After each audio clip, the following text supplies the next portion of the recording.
Stop. Don't buy that picks package or all access. Wait, what? Yep. Don't click add to cart until you check out our new deals page at both WagerTalk and Sports Memo, where you can find all the latest offers, promotions, and coupons available all in one place. These deals are updated daily and can be found by clicking deals in the nav at WagerTalk or Sports Memo, going to wt.buzz/deals, or scanning the QR code on your screen.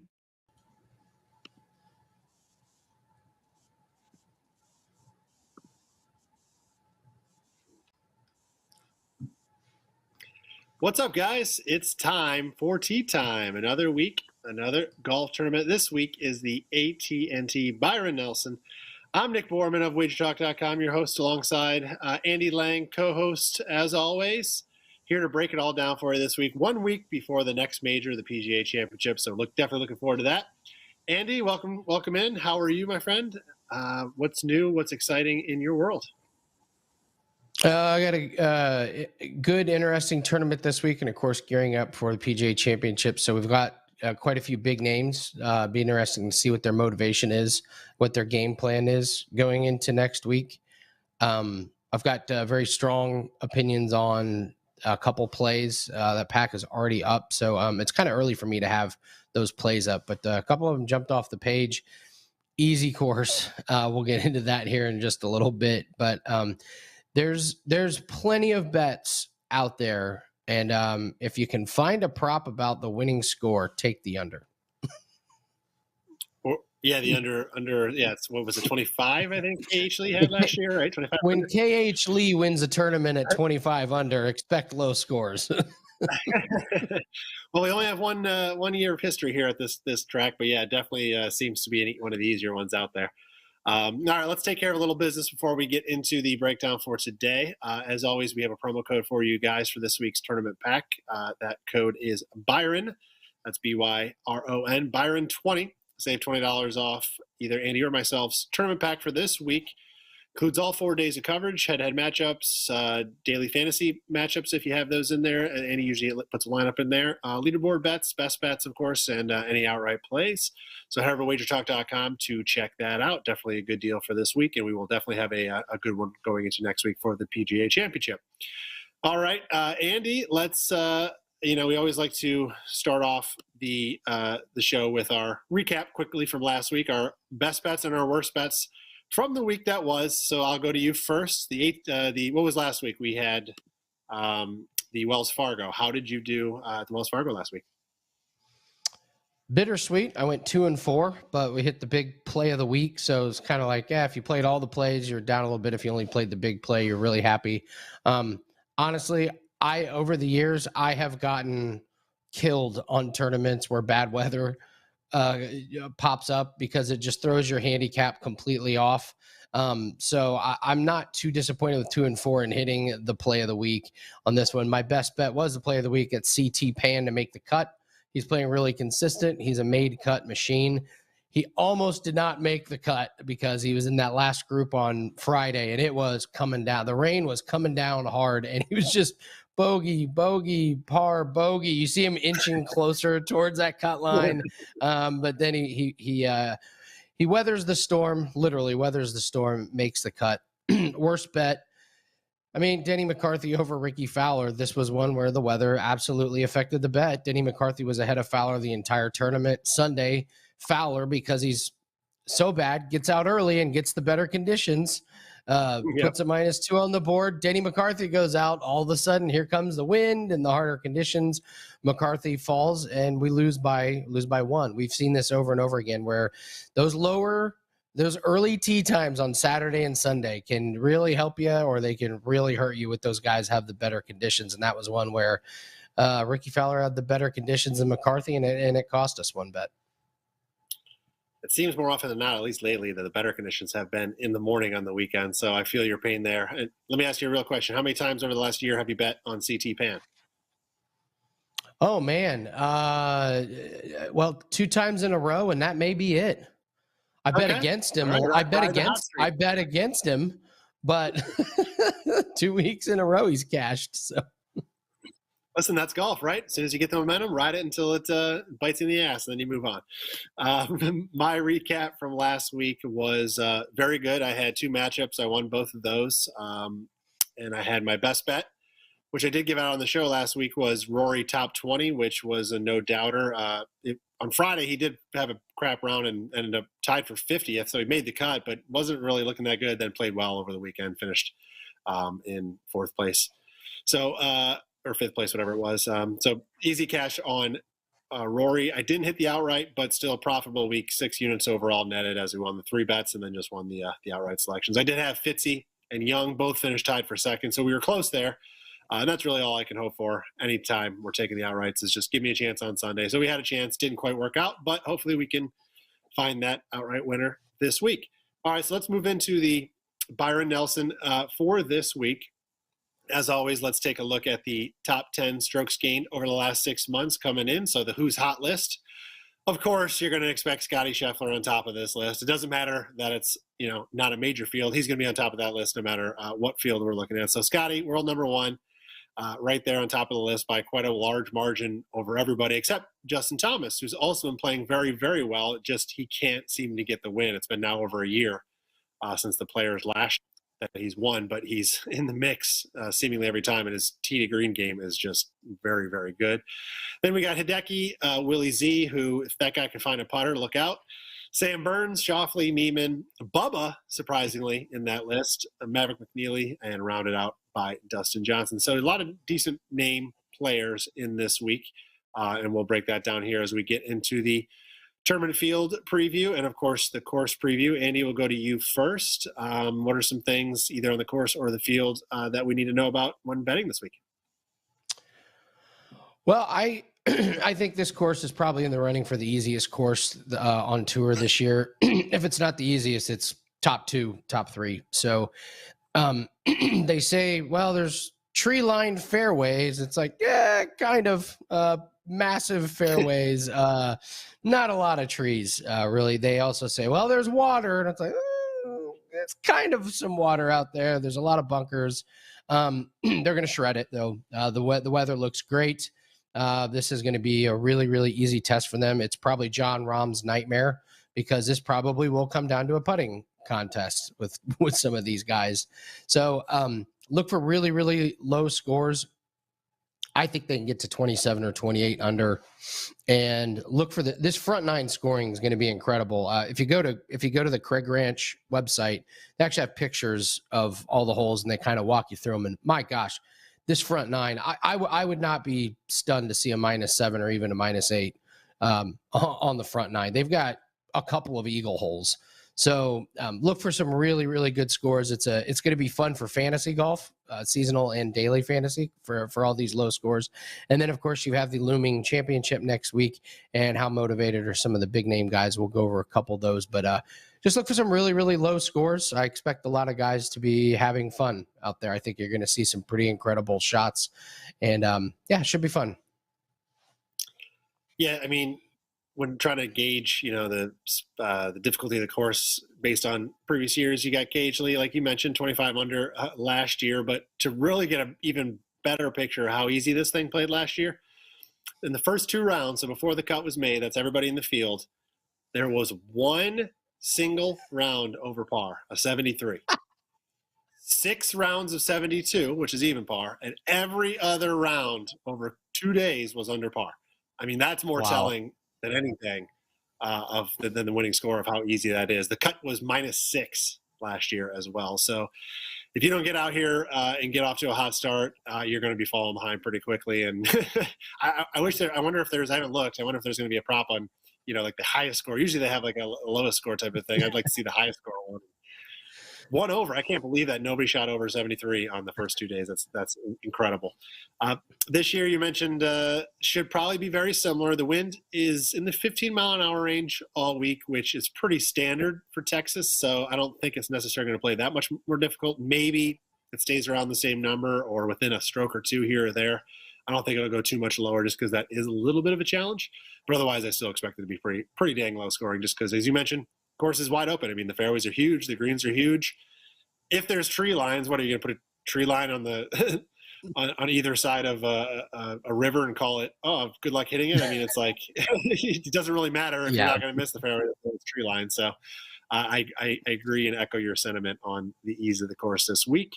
It is interesting to see how some of these top players like a Scheffler go about their business this week. I mean, a lot of them haven't teed it up since the Masters. They've been taking off several weeks here. So this is definitely just a tune-up event for next week. For Scheffler, for me, as we get into it a little further, he's not going to be a name I'm going to bet this week, not because I think he's going to play poorly, but just because, I'm going to save him for next week, really. I think a guy like him, he's going to do better on an event or a course that's going to play a lot tougher versus just a putting fest where, a lot of people can go low, and it's hard. It's hard for the top players to pull themselves away from the pack. The easier the course is, but the harder it becomes, the more you see the big names up at the top. So this one, I'll mention that kind of one of the things that you should look at this week is perhaps a long shot. Even though you have some big names in this field, long shots tend to kind of be in the mix a little bit more on some of these easier courses because of the fact that, you're not getting into too much trouble and everybody's got a chance to hit the greens. And it's just a matter of who gets the hottest putter for, 4 days, or at least 3 of the 4 days. So as we get into our bets here, I'll go first with an outright play. So on that note, Hideki is not a long shot by any means, right? But he does have a lot longer numbers than anybody else as far as the top 10 players in this field. So 35-1 on Hideki seems pretty good in this field. He's coming off the tie for 14th at the Masters, so that was his last start. He ranks 14th on tour this season in birdie average. Obviously important this week. You're going to need a lot of them. And he ranks 12th in greens of regulation, which should give him plenty of chances. Matsuyama also ranks 4th in par 5 scoring at 4.46 average this season. So you can kind of almost start him at -4 before even starting the round, assuming he's going to get those birdies on those par 5s right off the bat. So I think Hideki at 35-1, at least when you're weighing him against some of the other big names, your Scheffler, obviously, your JT, your Schauffele, all those other guys, he's presenting a lot more of a number that has some value to it than those guys. So Hideki, and this week, I think he might just be a guy that comes out and goes, oops, I won the week before the major. I should have saved it for last week. So 35-1, I think Hideki's got a decent value going into this week. Andy, go back over to you. I always love your, just as important as it is to know who to bet on is to know who not to bet on. So guys that can trip you up, who are you avoiding this week? I went all 3 big names, and you've already mentioned him, Scotty Scheffler. Not sure how dialed he's going to be in for this tournament. He won the first major of the year, so now he's the only one that can win all of them. So I got to believe that's where his mind is. What's going to happen next week? We see these guys practice some shots that they're going to utilize next week at the major. So betting favorite, there's no value on him. I can't imagine his mindset is looking to win this week. It's probably just practice a little bit and then get ready for next week. So no way I'm getting no way I'm getting involved with Scotty Scheffler as the favorite. I'm also going to be staying away from Jordan Spieth, and I think this one could trip people up. The last tournament was a win at the RBC Heritage, but that's kind of one of those weird tournaments where it's after the Masters. That was his only top 20 finish in his last 7 tournaments, and we talked about this being a putting contest. He is 186th in putting this season, so the putter has not been kind to him. So I just don't want anything to do with Jordan Spieth. He's so up and down, and I think that win is going to throw people up. Oh, win, and I know he finished 9th here last year, but this was a very watered-down field last year. So I don't put much into that. And then probably the ultimate of I don't care about this tournament the week before a major is Brooks Koepka. It's just got to be steaming through him that he missed the cut at the Masters. It's the last tournament he played in. He's going to be focused on the PGA Championship next week. Last year, he missed the cut at this tournament. And then the very next week, he finished 2nd at the PGA Championship. I actually don't think he wants anything to do with the weekend here. And he's plus 180. He's plus 180 to miss the cut. I'd be interested if he would bet that because last year he shot 70 and 71. Like, really? Are you telling me Brooks can't go out there and fire off a couple rounds of 65 at this place? So look at Brooks to miss the cut. I don't think I think he misses the cut and then just flies right to the PGA Championship. I am on board with all three of those avoids this week. Spieth, Koepka, I would even look to bet against. Scheffler, I probably would bet against just because I don't have the balls to do so. But I agree that none of them provide any real value or reason to bet on them this week. And Koepka, you mentioned his score 70 and 71, so 3 under. He missed the cut by 3. That's crazy. -6. So we'll see what we get into this week. I'm going to go to another guy I'm looking at for this week, and I do like him as an outright play. And that is Taylor Gooch, the Gooch man. He's one of many, actually, local guys in the field this week, and he really plays well on these stock par 72 courses. He ranks #1 on tour in Eagles this season, is tied for first in par 3 scoring, and tied for 4th in par 5 scoring alongside of Matsuyama, who I mentioned before. He also ranks 19th in greens in regulation, but when he does miss the green, he's even better at getting up and down, ranking #7 on tour and scrambling. So he's got a lot of great stats behind him. He missed the cut at the Players and at the Genesis, but finished no worse than tied for 27th in his other 8 starts so far in 2022. And he did win his final start of 2021 at the RSM Classic at -22, 2200 par. So proving he can certainly go low with the best of them, which we know we're going to have to do this week. So I think he's going to do well this week. I think he's going to have plenty of chances. He's hitting greens, he scrambles well, and his scoring on the par 3s and par 5s is really second to none. So Gooch 45-1 right now in the outright market, and plus 450 for a top 10, I think presents pretty good value. So I'm going to be back in Taylor. Andy, let's go back to you. DraftKings darlings, who are your low price guys this week that are going to make out your daily fantasy lineups? Oh boy, did Nate Lashley kill me last week. He withdrew in round 2. Oh, so whenever you're playing draft, whenever you have a DraftKings lineup and one of your guys withdraws in round 1 or 2, over. Congratulations, you've donated money.